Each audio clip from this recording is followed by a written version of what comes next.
자, 우리가 지난 주일에 하나님께서 미리 정하신 언약에 대해서 강조를 했습니다. 그 언약은 원래 유언이라는 뜻의 단어라고 했는데 하나님 살아계시기 때문에 유언이라고 옮기지 않고 언약으로 옮겼습니다. 마치 유언처럼 아무도 폐하거나 더하거나 할 수 없는 성격의 언약이라는 것이죠. 아브라함에게 주신 언약의 자손들이 율법을 언제 받았어요? 430년 후에 받았습니다. 그러니까 언약이 이 율법에 앞서고 또 언약이 율법보다 더 절대적입니다. 더 위에 있습니다.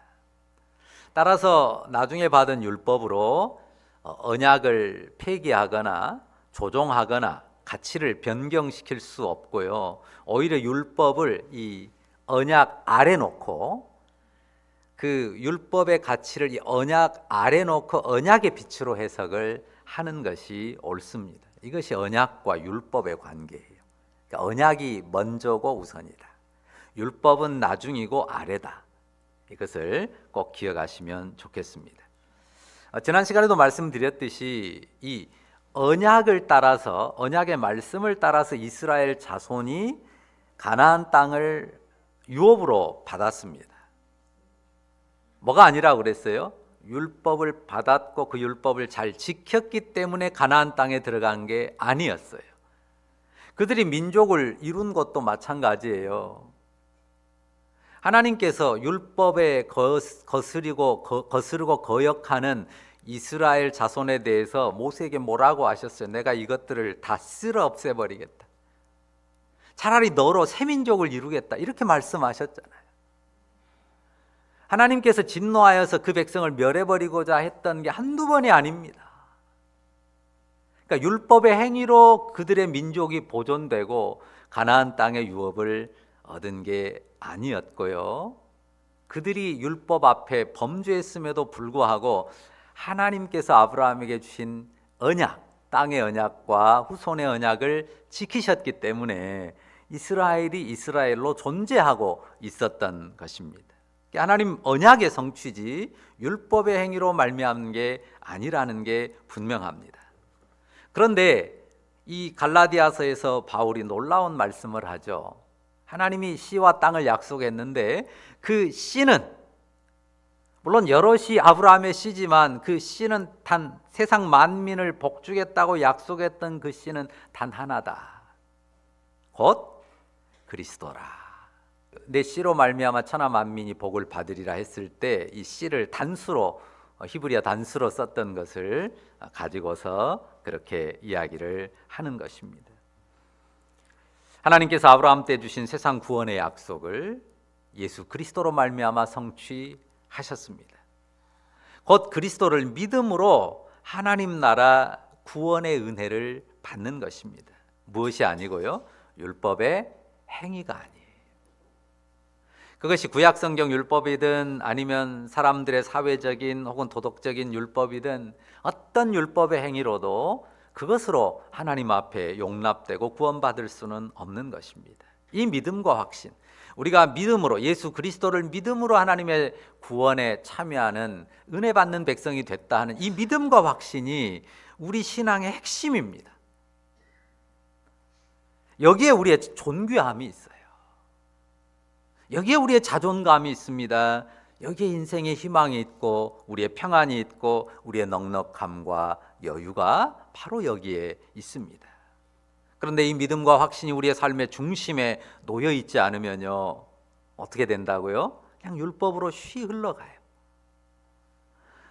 이 중심에서 벗어나면 율법의 판단, 율법의 정죄, 율법의 저주로 스스로와 다른 사람들을 묶고 그 아래 살아가기가 쉽습니다.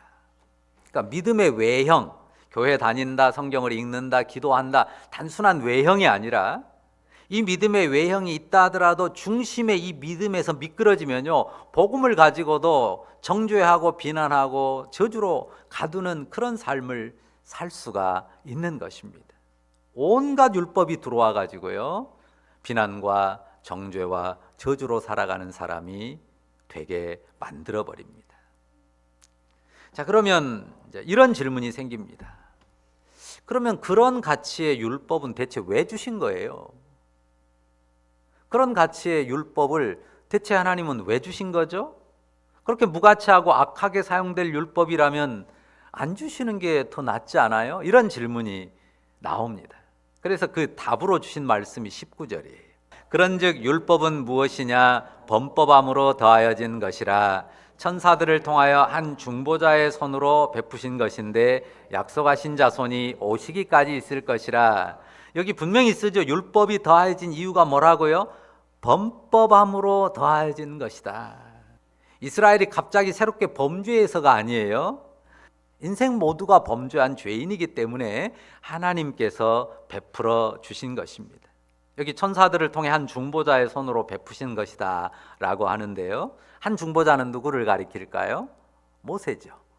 하나님께서 이스라엘을 애굽의 속박에서 건져내어 광야에서 이끌도록 했던 이스라엘의 지도자인 모세를 통해서 하나님께서 시내산에서 율법을 이스라엘 백성에게 수여하셨습니다. 그러니까 범법함으로 더했다는 말은 죄인이기 때문에 죄가 뭔지 제대로 알고 의가 뭔지 제대로 알도록 율법을 주셨다는 말입니다. 무엇을 알도록이요? 죄인임을, 그리고 죄가 뭔지 의가 뭔지 분명히 알도록 율법을 주신 것입니다. 그러니까 이것은 악이고 죄고 이런 것은 의고 옳은 것이다라고 율법이 가르쳐 주는 것입니다. 자, 우리가 지금 각자 나이는 다 다르지만, 그리고 세월은 쏜살같이 흘러가지만요, 우리가 다 처음에는 핏덩이 아이로 태어났었던 사람들이잖아요. 아닌 사람 있나요? 성인으로 세상에 뚝 떨어진 사람 아무도 없어요. 우리가 다 어른이어도 또 뭐 청소년이고 어린이여도 처음에는 정말 갓난아이 핏덩이였어요.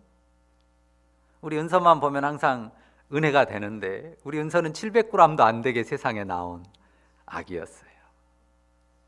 정말 살아있는 게 기적이고 놀랍습니다. 자, 근데 우리도 비슷했어요. 다 보통 3점 몇 킬로로 태어나잖아요. 핏덩이 아기로 태어나요. 그런데 어떠셨어요? 아이들 키워보니까 어떻던가요? 우리 아이들, 와, 그래도 우리 세아는 별로 가르칠 게 없더라고. 그러던가요? 우리 지우는, 우리 예준이는 별로 가르칠 게 없어. 그러던가요? 우리 은서 예서는? 아이를 키우면서 별로 가르칠 게 없네, 다 안 해, 옳은 게 뭔지 나쁜 게 뭔지 다 안 해, 그런 애들이 있었어요? 지구상에 그런 애가 하나라도 있나요? 물론 육체의 어느 기능, 신체 내부의 어느 기능이 망가져서 아예 그냥 무감각한 그런 애가 아니라면 모든 인간은 어린아이로 태어나서 자라는데 의가 뭔지 죄가 뭔지 다 분별하는 분별력을 가지고, 의지를 가지고, 그거를 시행하는 의지를 가지고 태어난 아이가 아무도 없습니다. 태어날 때부터 자체로 의롭고 온전한 인생이 없어요. 로마서가 분명히 선언했죠. 뭐라고 했습니까? 의인은 없나니. 어떻게 없어요? 하나도 없습니다. 세상의 의를 제대로 알고 그 의 가운데 살아갈 수 있는 사람은 없습니다. 하나도 없어요. 이것이 성경의 선언입니다. 그런 인생에게 하나님이 복의 약속을 주셨어요. 아브라함을 통해서 세상 만민을 복주겠다 약속하셨고, 이 약속이 우선이고 절대적이에요. 그런데 그 약속을 받은 사람들이 어떤 사람들이에요? 죄인이란 말이에요. 받을 만한 자격이 있고 의롭고 완전한 사람들이 아니에요. 다 죄인들이에요. 그래서 범법한 인생이 자신이 먼저 죄인이라고 하는, 죄 아래 갇힌 사람이라고 하는 사실을 알아야 됩니다. 그래서 율법을 주신 거예요. 그래 19절 끝을 보십시오. 뭐라고 씁니까? 그 율법은 약속하신 자손이 오시기까지 있을 것이래요. 그러니까 율법이 궁극적인 목표가 아니에요. 약속이 궁극적인데 그 약속을 받는 자로서 인생이 죄인이다. 그리고 의는 뭐다? 이걸 알기 위해서 율법을 더하셨기 때문에 그 기능은 약속하신 자손이 오면 그 중요한 기능은 끝난다는 것을 말하는 것입니다. 근데 이제 20절 말씀을 보십시오. 20절 같이 읽어볼까요? 그 중보자는 시작. 그 중보자는 한 편만 위한 자가 아니라 하나님은 한 분이시니라. 제가 늘 설교를 위해서 말씀을 많이 묵상하긴 하지만 이번엔 특별히 이 말씀이 어려워가지고 묵상을 참 많이 했습니다. 그 중보자는 아까 누구를 가리킨다고 했어요? 모세를 가리키죠. 자, 중보자 혹은 중재자 둘 사이에 세우잖아요. 그런데 하나님은 한 분이시다 이렇게 말을 한단 말이죠. 자, 좀 해석이 난해해서 여러 가지 해석들이 있는데요. 이제 여기 헬라어 원문에 보면 그 중보자는 하나만 위한 게 아니다. 근데 그 하나가 속격으로 돼 있어서 한 편이라고 번역을 하고요. 또 하나님은 하나다 이렇게 돼 있어요. 그냥 중보자는 하나만 위하지 않고 혹은 하나 쪽만 아니고 그러나 하나님은 하나다 이렇게 돼 있단 말이에요. 원문은. 근데 우리 말은 그냥 그 뒤에 하나가 하나님은 한 분이시다 이걸 말한 것으로 해석을 해서 한 분이라고 번역을 한 거예요. 그런데 이제 제 이해로는 번역 중에는 저하고 같은 뜻으로 이해한 번역도 있는데요. 지금 이 본문의 흐름 자체가 무엇과 무엇을 대조하고 있어요? 율법과 언약을 대조하고 있단 말이에요. 그러니까 하나님이 하나다라고 했을 때 하나님이 한 분이라는 의미보다도 가로 속에 하나님의 언약은 하나다라는 말로 번역할 수도 있습니다. 그래서 현대의 성경은 이렇게 번역했어요. 그러나 하나님께서 아브라함에게 주신 약속을 주실 때는 그 누구의 손도 거치지 않고 직접 그에게 주셨습니다. 또 공동 번역에도 이렇게 번역합니다. 그러나 하나님의 약속은 중재자를 내세우지 않고 하나님 한 분의 생각으로 하신 것입니다. 그러니까 하나님의 약속을 지금 하나라고 언급하는 그런 해석을 채택한 것입니다. 그러니까 하나님의 언약은 일방적이라는 거예요. 하나님 당신이 직접 수여한 것이라는 그런 뜻으로 이해할 수 있습니다. 자, 이렇게 생각해 볼까요? 여러분이 왕이에요. 스스로 한번 가슴에다 대고 내가 왕이야 한번 해보세요. 내가 왕이야. 예, 한번 그렇게 생각해 보는 거예요. 내가 왕이야. 내가 왕이에요. 근데 내가 왕인데 저 백성에게 뭔가 어떤 중요한 말을 하려고 해요. 자, 그럴 때 방법이 여러 가지 있잖아요. 요즘은 이제 전화도 있고 더 다른 방법도 많지만, 자, 옛날에 가장 크게 두 가지로 나눈다면 사람을 보내서 말하는 방법이 있고 또 하나의 방법은 짐이 직접 행차하셔서 말할 수도 있단 말이에요. 자, 그러면 한번 그 무게감을 비교를 해보세요. 왕인 짐이 직접 찾아가서 말을 하는 것하고 이 신하 누군가를 사신으로 보내서 말을 하는 것하고 내 스스로도 그렇고 받는 사람도 그렇고 어느 쪽이 무게감이 더 큽니까? 그러죠. 왕인 짐이 직접 가서 말을 해야 되겠다라고 예를 들어서 우리 예준이한테 탁 찾아가서 말을 한단 말이에요. 그러면 예준이 입장에서도 누군가가 좀 낮은 사람이 와가지고 말을 전해준 것보다 높으신 분이 직접 와가지고 왕림하셔가지고 말을 전하면 맨발로 버선발로 나가서 그냥 탁 엎드려서 그 말씀을 받지 않겠느냐 그 말입니다.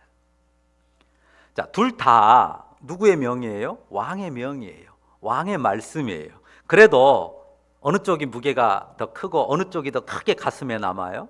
왕이 직접 찾아가서 혹은 왕이 직접 오셔서 하신 말씀이란 말이죠. 지금 언약은 아브라함에게 주셨던 언약은 하나님이 아브라함에게 직접 찾아오셔서 주신 말씀이에요. 다른 누군가 중재자를 세워가지고 준 율법하고는 차원이 다르단 말입니다. 그런 의미입니다. 그 언약, 하나님이 직접 직접 오셔서 세워주신 그 언약이 절대적이다. 그리고 가장 위에 두어야 된다. 지금 이 말씀을 하는 것입니다. 율법과 언약을 계속 대조하고 있는데 방금 말씀드렸어요. 출처가 율법도 율법 위에 있는 언약도 누구에게서 나왔어요? 출처가 하나님입니다. 동일한 한 하나님에게서 나왔어요. 자, 그러면 여기 이제 의문이 또 생기는데, 그러면 하나님의 율법과 언약은, 하나님의 언약과 율법은 상반되는 것인가? 아닌가? 의문이 생겨요. 여기에 대해서 21절이 답을 줍니다. 같이 읽어볼까요? 21절도 같이 읽습니다. 그러면 율법이 하나님의 약속들과 반대되는 것이냐? 결코 그럴 수 없느니라. 만일 능히 살게 하는 율법을 주셨더라면 의가 반드시 율법으로 말미암았으리라. 자, 율법이 하나님의 언약들과 반대되는 것이냐? 결론은 아니다. 왜? 출처가 같아요. 근원이 같아요. 언약을 주신 분도 하나님이고 율법을 주신 분도 하나님이에요. 율법은 중재자를 세워서 줬고 언약은 직접 하나님이 방문해서 주신 것이지만 출처는 동일한 한 하나님이란 말이죠. 그러니까 상반될 수가 없습니다. 그러니까 중재자를 통해 주신 율법이 하나님이 직접 주신 언약과 아주 생뚱맞게 동떨어진 게 아닙니다. 아까 이야기했습니다. 율법은 왜 주셨다고요? 19절. 왜 주셨어요? 범법합으로 더하여진 것이에요. 그러니까 죄인인 인생이 죄를 알고 의를 알도록 비춰주기 위해서 하나님께서 더하여 준 율법이에요. 범죄한 인생이기 때문에 더하여 준 율법이란 말이죠. 그러니까 범죄한 인생에게 구원을 주시는 언약, 그 언약, 그리고 범죄한 인생이기에 덧붙여준 율법이 근원이 사실 다르지 않아요. 자, 22절 보십시오. 성경이 모든 것을 죄 아래 가두었다고 하잖아요. 이 부분에서 성경은 율법을 가리키는데요. 없는 죄를 덮어가지고 가둔다는 의미가 아니에요. 율법이 죄인이라고 하는 걸 들춰요. 보여줘요. 그래서 정죄하게 되니까 갖추는 거예요. 쉽게 말하면 얼굴에 뭐가 더러운 게 묻었어요. 옷도 지극히 더러워요. 근데 모르고 살아요. 근데 거울로 비춰줬단 말이에요. 그럼 비춰준 거예요. 알게 해준 거예요. 없었던 죄를 덧입혀준 게 아니란 말이에요. 그러니 율법으로 말미암아 정죄를 받고 죄에 갇히는 것입니다. 그런데 무엇을 위해 그렇게 했다고요? 그게 목표가 아니에요. 22절 보십시오. 그 다음 같이 읽어볼까요? 22절 다시 같이 읽습니다. 그러나 성경이 모든 것을 죄 아래 가두었으니 이는 예수 그리스도를 믿음으로 말미암는 약속을 믿는 자들에게 주려 함이라. 그게 목표예요. 그러니까 율법은 과정이고 죄를 죄로 알고 드러나게 비춰주는 과정이고 그게 목표가 아니에요. 목표는 예수 그리스도를 믿음으로 말미암는 약속, 아브라함에게 약속했던 그 씨로 말미암는 구원의 약속을 누가요? 믿는 자들이 받게 하려 함인 거죠. 그런데 유대인들은 대단히 착각하고 있단 말이죠. 율법을 지켜서 율법의 행위를 잘 하면 그것이 우리를 살게 해주는 것처럼 생명을 주는 것처럼 착각한단 말이에요. 어떤 경우에도 그것이 성경의 율법이 됐든 우리의 도덕적인 기준이 됐든 그것이 마치 우리를 구원하거나 살게 하는 것처럼 그 자리로 가서는 안 되는 거죠. 율법 앞에서 사람은 다 어떤 존재예요? 죄인이에요. 율법을 내세우려면 왜 내세운 거예요? 죄인이니까 내세운 거예요. 율법 앞에서 우리는 죄인일 뿐입니다. 죄 아래 있는 인생임을 보여주고 깨닫게 하는 기능이 율법의 기능이에요. 23절도 보십시오. 자, 여기도 같이 읽어볼까요? 같이 읽습니다. 시작. 믿음이 오기 전에 우리는 율법 아래 매인바 되고 계시될 믿음의 때까지 갇혔느니라. 매인바 되고 갇힌 그 율법 언제까지예요? 계시될 믿음의 때까지. 믿음이 계시될 때까지 그 율법은 기능을 하는 것입니다. 그러니까 제한적이고 한시적인 거예요. 계시될 때까지. 19절의 표현으로 하면 누가 오시기까지? 약속한 자손이 오시기까지. 율법은 기능을 하는 거죠. 오늘 한 가지 초점만 말하고 마치려고 합니다. 오늘 설교 제목 뭐라고 붙였습니까? 독대. 제가 이 말씀 설교를 준비하려고 한 주간 계속 묵상하면서 탁 떠오른 말이 독대라는 단어. 이 단어가 아주 강력하게 제 마음에 다가왔어요. 내가 아까 이야기했잖아요. 사신을 보낸 게 아니라 왕이 직접 오셔서 주신 약속이란 말이죠. 그러니까 중재자를 통해 준 율법은 상대적이고 한시적인데 하나님이 직접 찾아와서 아브라함에게 새겨주신 언약은 절대적이고 그 언약이 영원합니다. 그런데 그 언약을 어떻게 해주셨어요? 하나님이 아브라함과 오늘 설교 제목 독대해서 주셨어요. 그 언약을 믿는 우리 역시도 하나님과 독대하는 사람들이에요. 믿으세요? 하나님이 아브라함에게 찾아와서 독대해서 주신 언약인데요. 그 언약을 따라 믿음으로 그 복에 참여하는 우리 역시도 하나님을 독대하는 권리를, 권한을 받은 사람들이라는 사실입니다. 자, 우리 사회에서 독대라는 단어를 쓸 때요, 아무한테나 쓰나요? 우리가 흔히 독대라는 단어를 쓸 때 되게 어떤 분에게 써요? 굉장히 지위나 신분이 높은 분을 독대한다 그러잖아요. 어떻습니까? 그런 인물들은 되게 아무나 아무 때나 만나주는 사람이 아니에요. 자, 대통령이 얼마나 높은지 여당 당대표도 독대를 잘 안 하잖아요.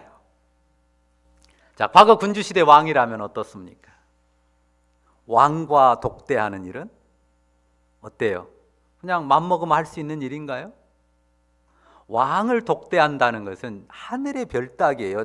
특히 평민에게 있어서 있을 수 없는 일입니다. 궁에 불려가서 왕을 독대하는 것도 상상하기 어려운데 우리가 아까 본 것처럼 왕이 직접 행차하셔서 나와 독대한다? 더 그려보기 어려운 일입니다. 그런데 우리가 믿는 것은요, 정말 놀라운 사실을 믿어요. 하나님이 어떤 중재자도 대동하지 않고 앞세우지 않고 직접 우리와 독대하신다는 거예요. 그게 우리의 믿음이에요. 우리의 고백입니다. 내가 하나님과 독대하는 사람이에요. 기독교의 복음, 예수 그리스도의 복음은 우리가 그리스도를 믿음 안에서 아브라함의 언약 안에서 하나님을 직접 대면하여 그분 앞에 나아가 독대하는 사람이다. 이걸 믿어요. 그러니까 중세의 종교개혁을 할 때 기독교회는 그 중세 예배당들, 지금도 천주교 예배당에는 그런 게 있잖아요. 신부가 중간에서 뭐 해줘요? 고해성사 하는 그 방이 따로 있잖아요. 그런 방이 필요가 없어요. 왜? 내가 직접 하나님과 독대해서 내 잘못을 고하고 용서를 받고 그의 피로 씻음을 받고 하나님의 은혜에 만져주심을 직접 내가 받을 수 있기 때문이에요. 복음 안에서, 복음을 믿음 안에서 누구도 그것을 중재할 권리가, 힘이 없어요. 어떤 목사님이, 어떤 사제가, 어느 훌륭한 사람, 어느 누구도 그걸 중재할 필요가 없어요. 왜? 하나님이 그리스도의 그 희생의 죽음 안에서 직접 자신을 우리 앞에 내어주시는데, 그가 직접 나와 독대하기를 원하시고 독대하시는데, 사람 같으면 불가능하죠. 몸이 하나니까. 그런 하나님은 온 우주보다도 크시고 성령의 놀라운 능력 안에서 우리가 원하고 우리가 나아가면, 그분 앞에 엎드리면 그분이 직접 우리와 독대하신단 말이죠. 누가요? 우리가. 누가요? 내가. 우리가 그렇고 내가 그렇습니다. 내가 그런 사람이고 너도 그런 사람이에요. 우리가 다 그런 위대한 사람들이에요. 존중하지 않을 수 있나요? 존중받지 않는 게 아니에요. 얼마나 하나님이 우리를 위대한 존재로 인정하고 존중하셨는지 복음 자체가 그걸 담고 있단 말이에요. 우리가 이 놀라운 도리를 믿고 있고 이 도리를 누리고 사는 거예요.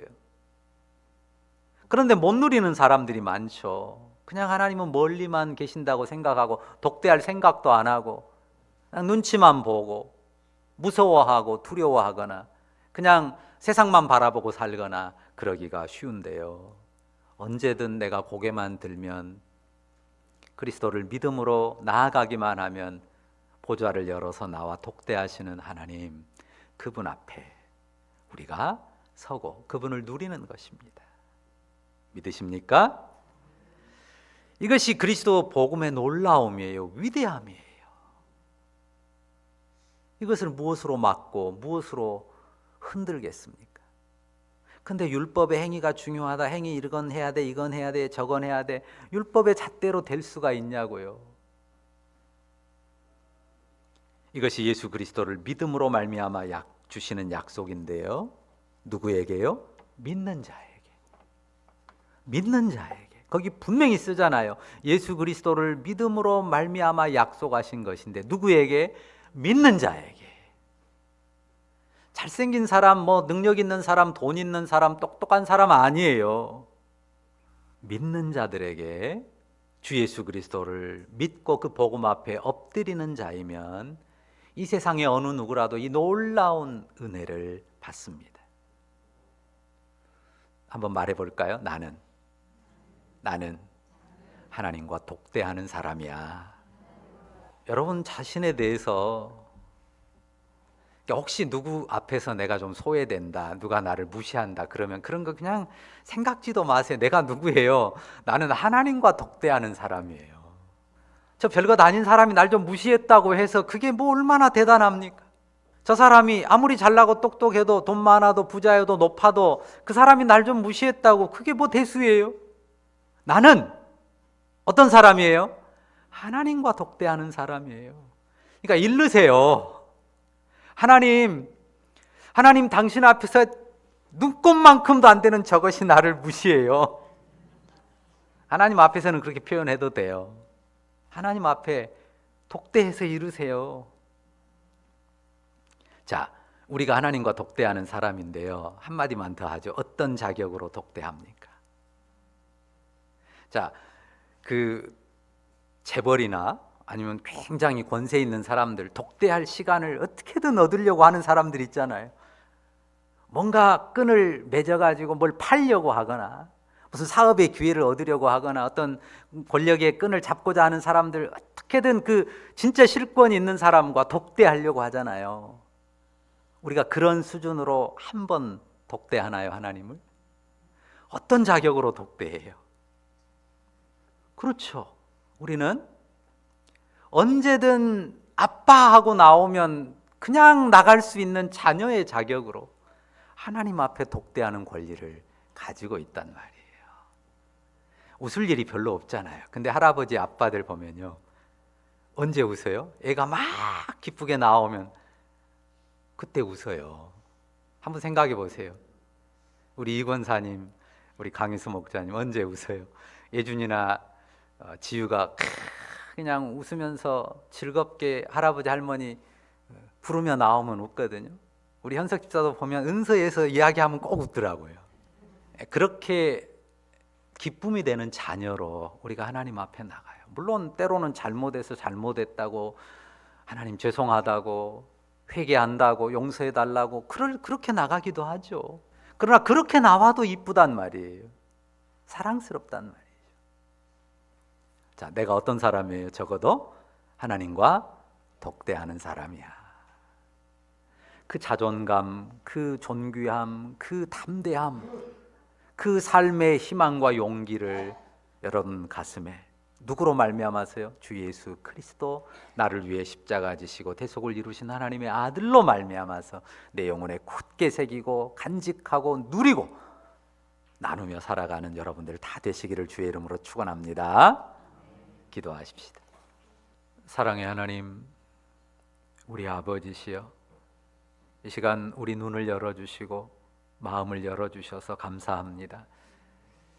하나님이 직접 아들의 죽음 안에서 나를 찾아오신, 그리고 나와 독대하시며 내 죄를 씻으시며 용서하시며 격려하시며 안아주시며 세워가시는 하나님이심을 감사합니다. 하나님, 사람이 더 크게 보이고 사람을 더 크게 보고 세상을 더 크게 보고 우리 하나님 언제든 보좌를 열어 나와 독대하시는 하나님을 바라보지 못할 때가 많았음을 고백합니다. 하나님, 하나님이 그리스도 안에서 그리스도를 믿음 안에서 나를 자녀로 용납하신 이 놀랍고 위대한 복음, 이 복음의 은혜 안에서 나를 보는 눈과 나를 살피는 감각이 늘 살아있게 하여 주옵소서. 그 눈으로 그 감각으로 나를 보고 또한 지체를 보고 세상을 바라보는 가운데 정말 하나님 나라의 존귀함을 드러내고 나타내며 살아가는 우리 모두 되게 하실 줄 믿습니다. 그렇게 성장해 가게 하옵소서. 예수님의 이름으로 기도합니다. 아멘.